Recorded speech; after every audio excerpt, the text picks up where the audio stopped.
¿Qué tal? ¿Cómo estáis? Bueno, bienvenidos a un episodio de Alopecia. Soy Oscar Muñoz y hoy vamos a hablar de un tema que me gusta bastante, que es el fracaso, ¿vale? Es decir, ¿qué está pasando cuando realmente tu pelo no mejora y aparentemente estás haciendo todo lo posible? ¡Venga!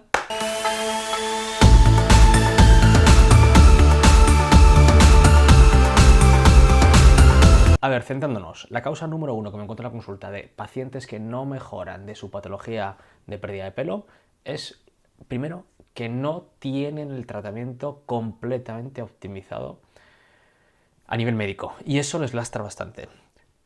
El tratamiento de la pérdida de pelo ha cambiado brutalmente en los últimos 10 años, de forma que hay mucha gente que sigue con mitos e historias mentales pensando que es como hace años y no es así. Y de hecho muchas veces otros compañeros, amigos, etcétera, les cuentan que realmente no hay ningún tipo de mejoría para el pelo y no tienen nada que ver. Ha avanzado muchísimo la ciencia a nivel médico y ha avanzado también muchísimo como es el trasplante. En los últimos 10-15 años ha cambiado bastante las cosas. Y es muy habitual que me encuentre pacientes que a lo mejor están muy mal optimizados médicamente y que no ven mejoría, y evidentemente es por eso. El tratamiento generalmente viene determinado por el patrón que tienes de pérdida de pelo, por antecedentes familiares, por el peso que tengas, por antecedentes médicos que tengas, porque hay una medicación que es compatible contigo y otra puede no ser compatible, y todo eso al final va a hacer que estés o no optimizado. Así que primero asegúrate que el médico que te está tratando te tiene optimizado completamente, porque si no, evidentemente, pues no avanzamos. De hecho, la mayor parte de los pacientes que yo recibo son pacientes que vienen de otras partes del mundo para optimizar su tratamiento, digamos, ¿vale? Porque ya llevan años haciendo algunas cosas con resultados a lo mejor subóptimos.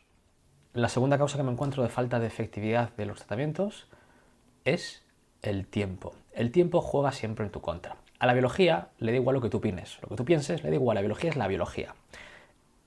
Cada vez tenemos más evidencia que en la mayor parte de las alopecias que pensábamos que eran reversibles, como es la alopecia androgenética, es decir, la calvicie común, o incluso algunos como la alopecia areata, cuanto más tiempo llevan, es más complicado revertirlas porque aparece cicatriz irreversible. De hecho, es algo que siempre os he comentado en este canal. Hace muy poquito salió un estudio muy interesante en el cual claramente dan cada vez más datos. Hay más datos de que en incluso biopsias de alopecias androgenéticas aparece fibrosis, cicatriz. Me explico, chicos. Ya sabéis que cuando tratamos problemas de pelo, un miedo que tenemos siempre todos los médicos es que el paciente tenga algún tipo de proceso inflamatorio que lleve a la cicatriz y por eso a la pérdida irreversible de pelo. Clásicamente, la alopecia androgenética, que dice común, el pelo fino, se ha clasificado como una alopecia de tipo no cicatricial reversible. Probablemente no es del todo correcto esto. En estadios finales es irreversible y además deja cicatriz. De hecho, todas dejan cicatriz. Y es muy habitual que en biopsias, una biopsia es coger un trocito de piel del paciente con algunos pelos y analizarlo al microscopio para ver a nivel celular qué está pasando. Vale, pues algo que ya hace muchísimos años se encontraba y provocaba mucha confusión a los médicos es que en calvicios comunes puedes encontrarte inflamación, habitualmente microinflamación, que esto se suele ver incluso en la tricoscopia como puntos marrones, y cicatrices, ¿vale? Que esto es un problema también actualmente porque no es raro que yo me encuentre informes de patólogos, el patólogo es el médico que se encarga de ver la biopsia, y el patólogo a veces mete la gamba. Lo entiendo, porque interpretar correctamente una biopsia del pelo no es tan fácil y hay muy poquitos patólogos realmente que lo hagan bien porque se dediquen a eso. Yo en España conozco menos de 5. Entonces, es complicado esto. Y os decía que no es raro que, por ejemplo, un patólogo meta la gamba y diga que una biopsia le parece un líquen plano cuando realmente es una alopecia androgenética normal y corriente, simplemente con un poquito más pasada. De hecho, semana pasada vi un caso muy parecido. Un paciente que el patólogo le parecía un líquen plano y yo no estaba de acuerdo con el diagnóstico, ¿vale?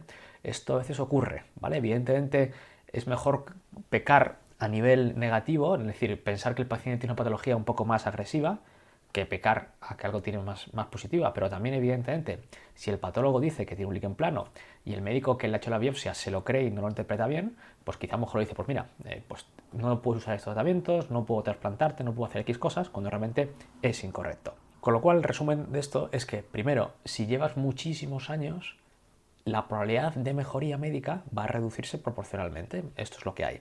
Es cierto que a veces me encuentro gente muy mayor con muy poquita cicatriz, con lo cual, evidentemente, nos faltan variables, ¿vale? Es decir, el tiempo es una variable, pero estoy seguro que hay gente con más de 50, 60 años que van a responder bien a la medicación y gente con 30 años, quizás, o 40 años, que no van a responder tan bien y tienen quizá incluso más cicatriz que alguien de 60 años. ¿Por qué? Porque esa fibrosis está determinada por otras variables, ¿vale? Variables que tienen que ver con lo que llamamos la transición epitelio-mesénquima, que es un tema muy complicado de explicar ahora, pero que tienes que saber que hay algunas células de nuestro cuerpo que deciden cambiar de oficio, determinarse a otras líneas celulares y empiezan a producir colágeno, empiezan a producir cicatriz. Bueno, el caso es que nos falta información, pero sí que debo decir que en líneas generales, cuanto antes te trates, mejor. Y también con respecto a esto, no es algo especialmente inquietante, por lo menos para mí, si hago una biopsia del cuero cabelludo, que no hago muchas, y a lo mejor el patólogo me dice que hay fibrosis. No significa que el paciente tenga una alopecia autoinmune, simplemente significa que a lo mejor en esa zona pues la alopecia está más avanzada y ha perdido los folículos, ¿vale? Pero no significa que tenga un líquen plano, por ejemplo. La tercera causa más frecuente, siguiendo este orden que me encuentro, esta ya es menos frecuente pero me encuentro, es la presión genética de la alopecia androgenética. Esto me lo encuentro fundamentalmente en chicos jóvenes. Es raro, pero a lo mejor diría que más o menos me encuentro un caso de estos al mes y yo veo muchísimos pacientes en los cuales hay una presión genética muy alta, es decir, antecedentes familiares múltiples, digamos que sus padres son calvos, pero vamos, el padre, la madre, la abuela, los tíos, todos son calvos, y el paciente o la paciente hacen todo lo posible a nivel médico, pero o bien consiguen únicamente parar, pero no mejorar, o bien consiguen ralentizar, ¿vale? Y esto es porque han llegado a lo que yo llamo, y se lo explico así, al límite de la medicina actual. Es decir, les explico que están haciendo todo perfectamente, pero la medicina llega a donde llega. No hay más avances para poder combatir toda la presión genética que tienen que hace que pierdan pelo de forma tan llamativa.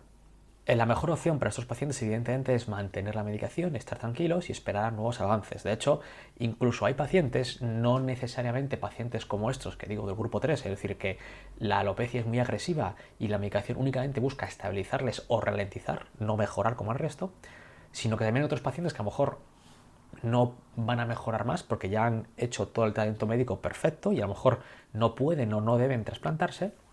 Y estos pacientes muchas veces incluso les digo que les reviso en 1, 2, 3 años porque sé que están viniendo avances nuevos que quizás me pueden ayudar a dar un poquito más de eficacia para sus problemas. Si no mejoran más es lo que hay. Tienen que esperar, tener paciencia, tener ánimos, no tirar la toalla, no dejar la medicación y por supuesto, evidentemente es un paciente muy inestable como ni siquiera para plantear quizá un trasplante a corto plazo. Esperarían a esos pacientes quizá 23, 24, 25, 26 años, es decir, cuanto más años, generalmente mejor. La cuarta causa de fracaso diría que es un error diagnóstico. Esto no lo veo muy frecuentemente, ¿vale? Os decía que habitualmente la mayor parte de mis pacientes son pacientes que vienen para segundas, terceras o hasta cuartas opiniones, como si yo fuera Lourdes, y a veces vienen con diagnósticos que no son correctos. Esto, insisto, no es habitual y tampoco digo que yo no me equivoque, porque por supuesto me equivoco. Lo que pasa es que hay que intentar limitar las equivocaciones y por lo menos si uno tiene dudas, intentar que el tratamiento cubra todas las opciones que tiene el médico en la cabeza, ¿no? Entonces, lo más grave que me puedo encontrar es paciente que a lo mejor tiene diagnosticado una pérdida de pelo común, una alopecia no genética, cuando realmente tiene una alopecia cicatricial primaria, por un líquen plano, una alopecia fotofibrosidad, una foliculitis de Calvante, un lupus, me da igual. Hay muchas alopecias que son irreversibles. Y el problema es que el paciente esté mal tratado, en el sentido de que a lo mejor lleva medicación únicamente para engrosar los pelos, que no me parece mal, pero le falta evidentemente medicación que le quite la inflamación para evitar la progresión de la enfermedad. Esto, bueno, puede ser más o menos periagudo, pero el problema sobre todo me encuentro cuando pacientes que evidentemente tenían de antes una alopecia cicatricial se trasplantan, ¿vale? Y al trasplantarse evidentemente pierden el pelo a los pocos meses. Esto sí que es una, y lo digo aquí, una cagada, ¿vale? Así os lo digo, es que no tiene otra palabra. Es cierto que no todas las alopecias cicatriciales, ni con el mejor ojo, ni con el mejor tricoscopio, ni con la mejor biopsia, pueden verse. Esto, de nuevo, lo debo decir así, pero es que es lo que hay, son limitaciones de la medicina. A veces, algunos casos se pueden escapar, pero siempre son una minoría de casos. Aquí hablo sobre todo de casos que son flagrantemente alopecias cicatriciales y se les trasplanta. Se les trasplanta sin decirles que pueden empeorar, porque las alopecias cicatriciales se pueden trasplantar. Yo de hecho trasplanto alopecias cicatriciales, pero si están paradas y si el paciente está informado previamente de que es posible que en unos años haya parte de pérdida del trasplante. Hay pacientes que esto les parece bien y hay pacientes que esto no les parece bien. Hay pacientes que les parece bien porque hay pacientes que a lo mejor dicen es que si no, Óscar, no tengo otra alternativa de mejoría. Y es cierto, pero asumiendo los riesgos y, por supuesto, tratado médicamente para que no progrese.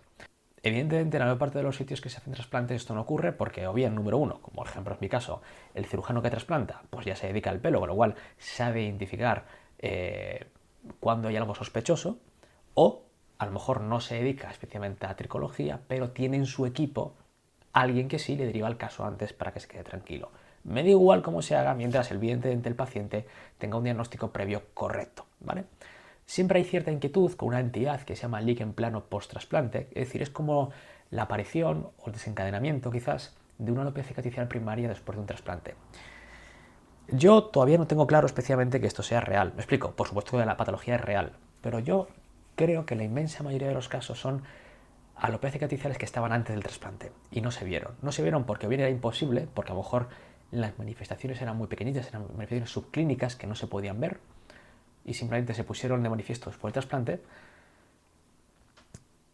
más que pensar que el trasplante en sí, que aunque tiene cierta lógica, esto lo he pensado muchas tardes yo y muchas mañanas, desencadena la patología. Esto me parece mucho más raro, ¿vale? Así que actualmente yo creo, con esta entidad, lo digo también para la gente que quiere trasplantarse, que a veces me pregunta, tener tranquilidad, sobre todo de cada trasplante, si tenéis un diagnóstico de alopecia androgenética. No hay que montarse pajas mentales de si luego va a desencadenarse después del trasplante un problema de alopecia cicatricial, ¿vale? Pero sí que tener claramente antes el diagnóstico. Bueno, chicos, aquí he reunido todas las causas de fracaso. Bueno, fracaso, a ver, para que me entendáis, no diría que fracaso, es que soy muy exigente a veces yo, ¿no? Pero fijaos, imaginaos un paciente que está calvísimo, pues típico Norwood de, yo qué sé, 5 o 6, que con medicación mejora a un Norwood 3 y a lo mejor ahí se le plantea un trasplante para pasar a un Norwood 2, perfecto, y ahí se queda. Vale, pues Norwood 2 no es fracaso, o sea, Norwood 0 actualmente en la medicina actual no es viable, ¿vale? Entonces, en un futuro quizás sí, pero actualmente no, ¿vale? Entonces, bueno, aquí habéis más o menos recogido todas las ideas que pueden haber un poco de fracaso o limitación del tratamiento posible y ya con esto un poco podéis ir orientados. Así que chicos, tenéis que pensar el fracaso como algo incluso no positivo, pero como algo evolutivo en la vida. Y ya sabéis, nos vemos en el próximo Escuela Alopecia. Hasta ahora.